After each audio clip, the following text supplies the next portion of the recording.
കേരളത്തിൽ ഉയർന്ന ചൂട് റിപ്പോർട്ട് ചെയ്യപ്പെട്ട സാഹചര്യത്തിൽ പകൽ 11 മണി മുതൽ 3 മണി വരെ നേരിട്ട് സൂര്യപ്രകാശം ഏൽക്കുന്നത് പരമാവധി ഒഴിവാക്കുക. പ്രായമായവരും രോഗികളും പ്രത്യേകം ജാഗ്രത പാലിക്കണമെന്നും പുറം ജോലിക്കാരും ഇരുചക്ര വാഹനത്തിൽ സഞ്ചരിക്കുന്നവരും സുരക്ഷ ഉറപ്പാക്കണമെന്നും അറിയിച്ചു.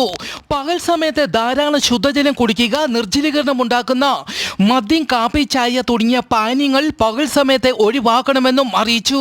ഉയർന്ന ചൂട്, സൂര്യഘാതം, സൂര്യതാപ നിർജ്ജലീകരണം തുടങ്ങിയ നിരവധി ഗുരുതരമായ ആരോഗ്യ പ്രശ്നങ്ങൾക്ക് കാരണമാകാം.